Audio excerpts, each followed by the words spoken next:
Today I want to talk about art, particularly music, and beautiful compositions of music. Our artist, composer, and the genius I want to present today is Astor Piazzolla.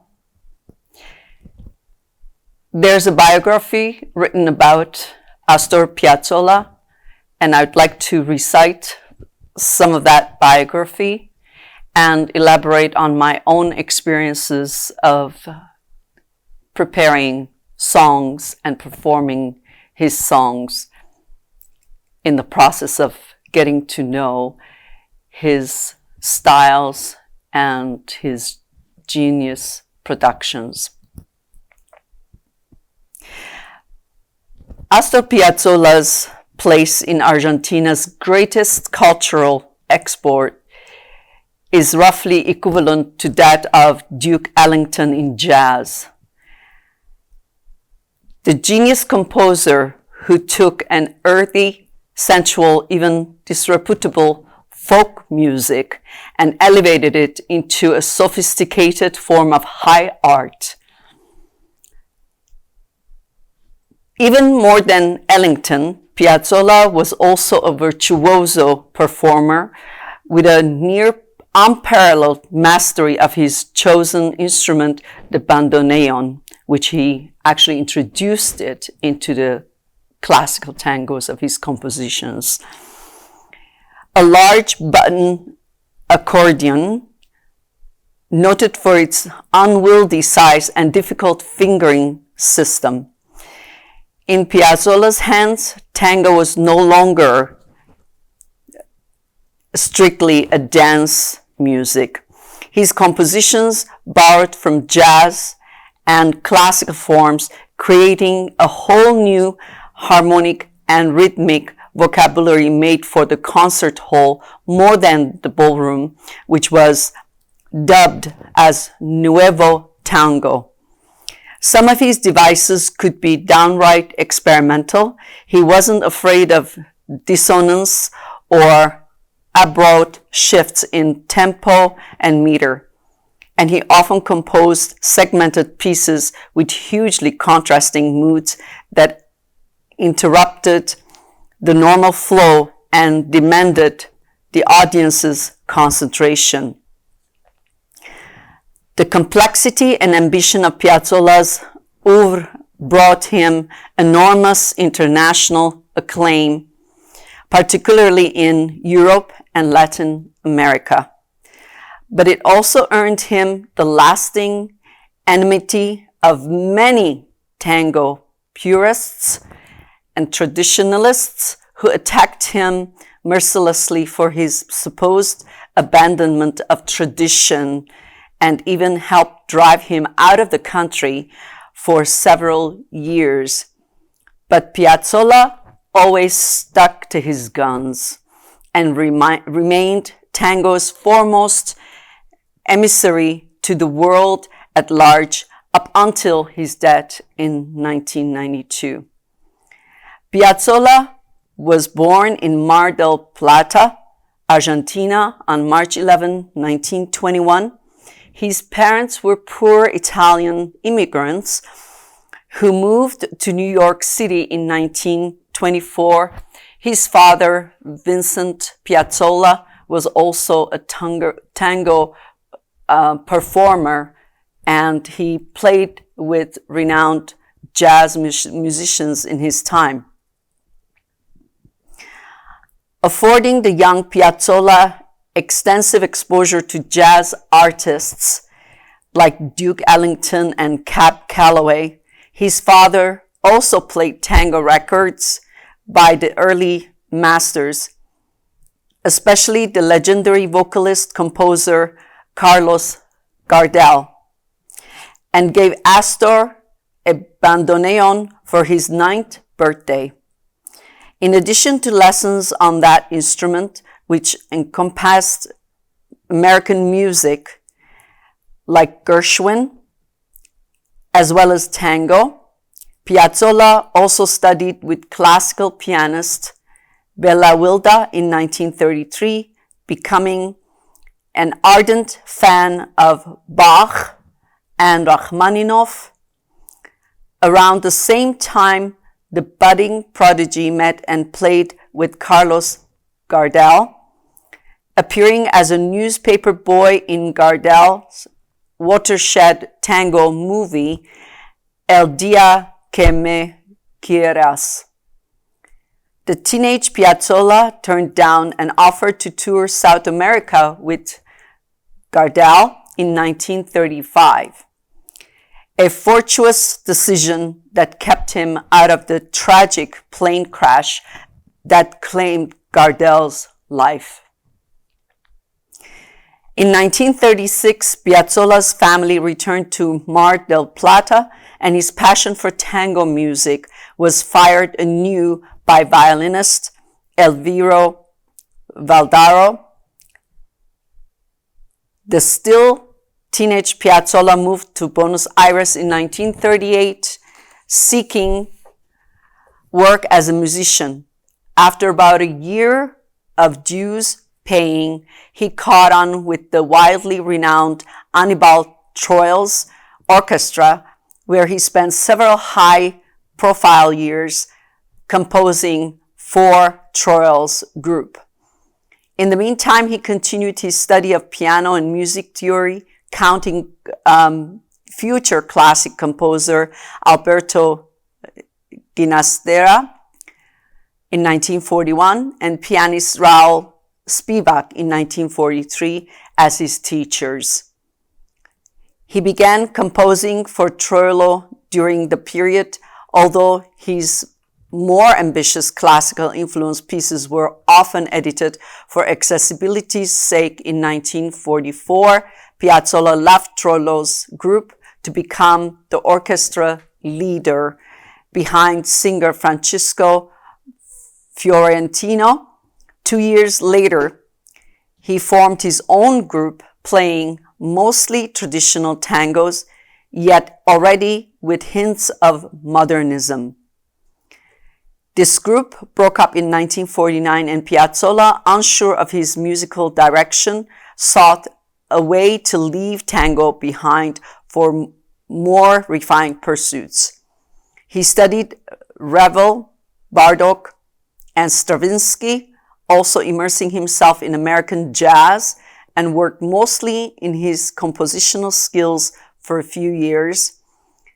His 1953 piece, Buenos Aires, caused a stir for its use of bandoneon in a classical orchestral setting.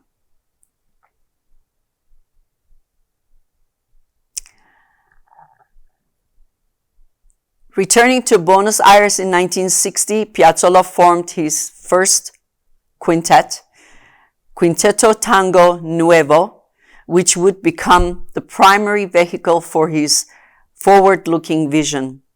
Over the course of the 60s, Piazzolla would refine and experiment heavily, pushing the formal structure of tango to its breaking point. In 1965, he made a record of his concert at New York's Philharmonic Hall, and also cut an album of poems by Jorge Luis Borges.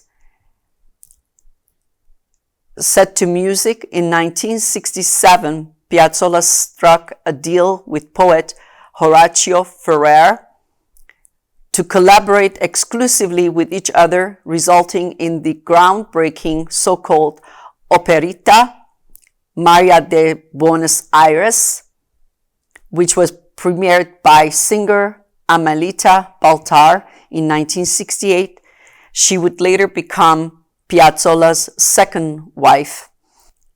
Piazzolla and Ferrer next collaborated on a series of tango canzone, tango songs, which produced his first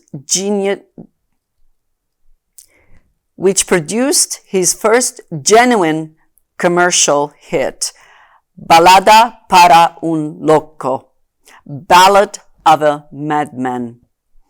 In addition to composing songs and more elaborate pieces for orchestra, such as 1970's El Pueblo Goben, Piazzolla also flexed his muscles, scoring numerous films of the period. Unfortunately, at the height of his international fame and belated celebration at home, Piazzolla's health began to fail him. He underwent quadruple bypass surgery in 1988, but recovered well enough to mount an international tour in 1989, including what would be his final concert in Argentina, La Camorra. Another excellent recording was released in 1989. The same year, Piazzolla formed a new sextet with an unheard of 2 bandoneons together in the concert. In 1990, he recorded a short album with modern classical iconoclasts, Kronos Quartet, titled 5 Tango Sensations, which was a hit. Sadly, not long afterward, Piazzolla suffered a stroke that left him unable to perform or compose. Almost 2 years later, on July 5th, 1992, Piazzolla died in his beloved Buenos Aires due to the lingering after effects of his stroke, and leaving behind a monumental legacy as one of South America's greatest musical figures ever and a major composer of the 20th century. As it is with my God-given vocal capacity of range with spinto coloratura, almost 3 octaves of soprano, I was approached in 2017 to prepare and launch a musical Broadway dedicated in tribute to Astor Piazzolla with his amazing and world-renowned songs and music for tango dance. The first ever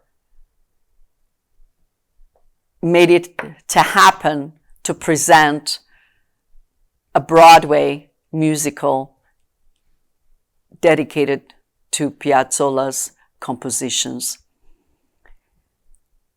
And as the team of the maestros and the group of dancers seemed to accept the idea, it was made it possible for us to fly to Buenos Aires and do the show in a beautiful Teatro Coliseo in Buenos Aires.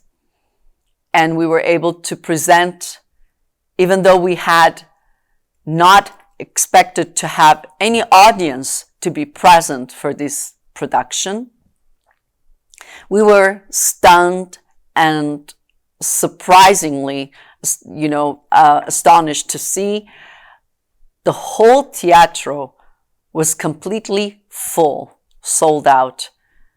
People were there with masks.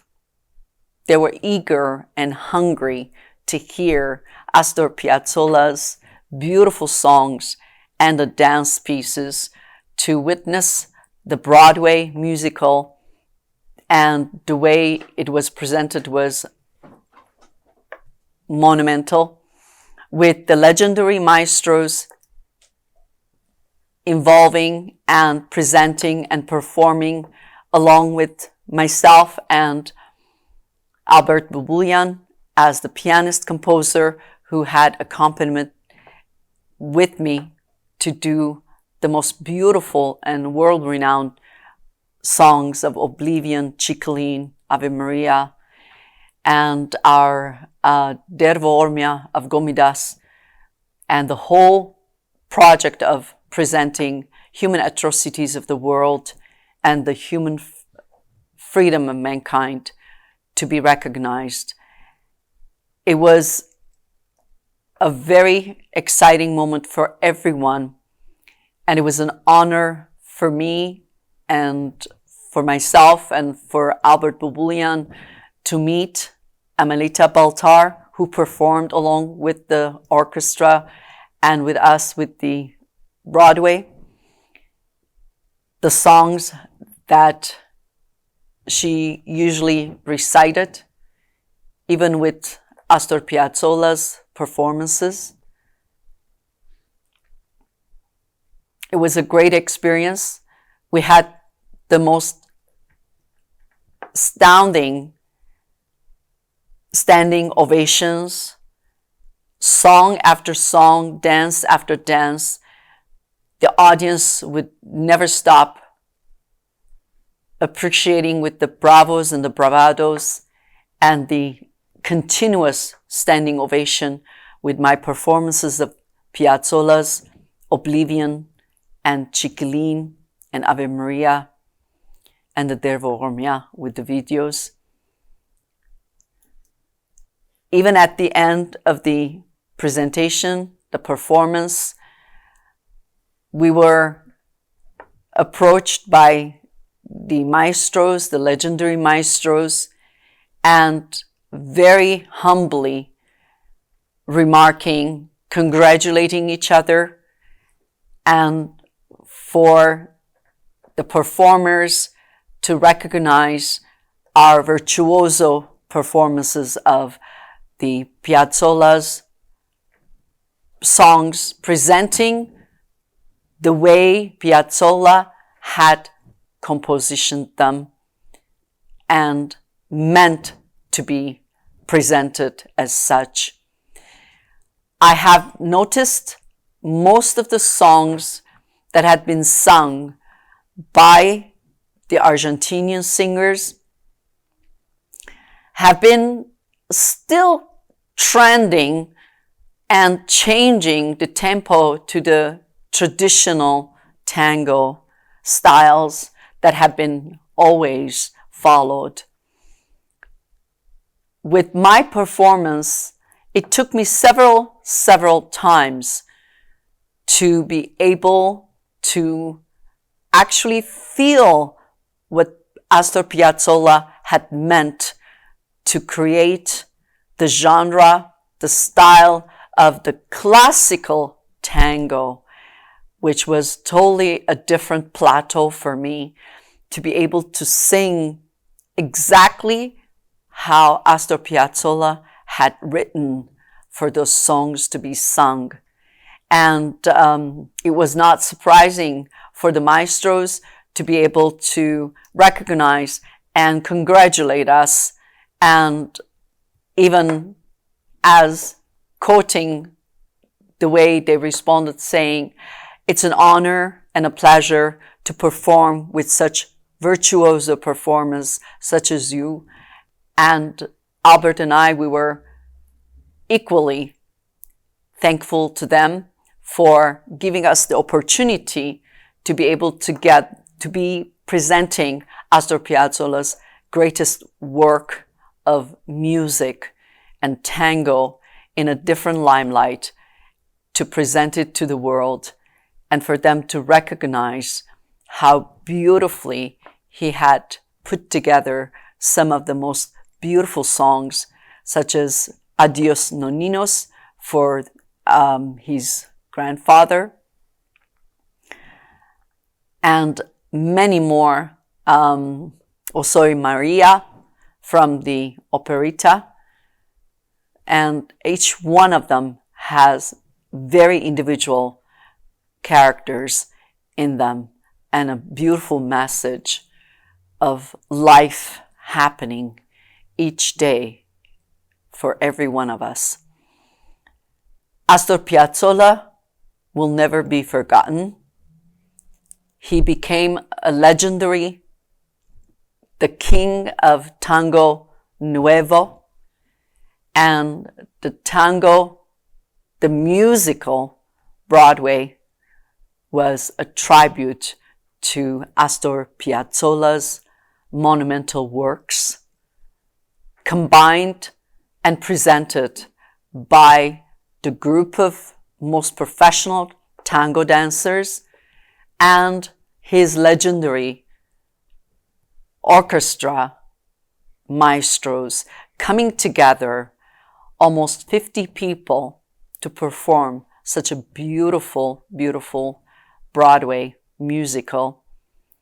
And again, I'm very, very happy that I was able to believe and persuade and pursue,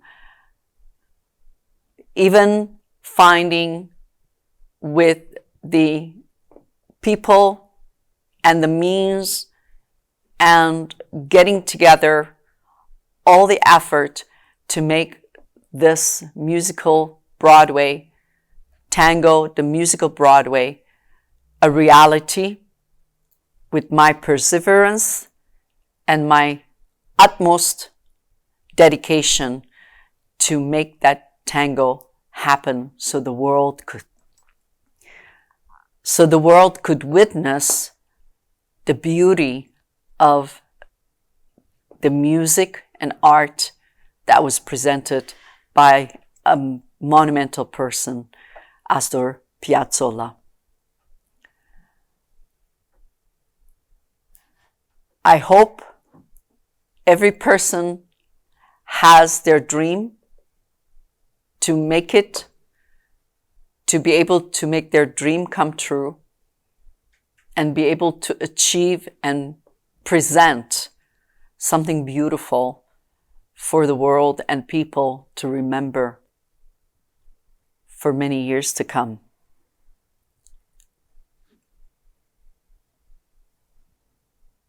I salute every genius, art and music producers and composers. They're usually recognized and renowned after they've passed away, after the world has lost them. Maybe we should think and pay more respect and more recognition for these people who were God-gifted to present something beautiful and add something beautiful to our life experiences.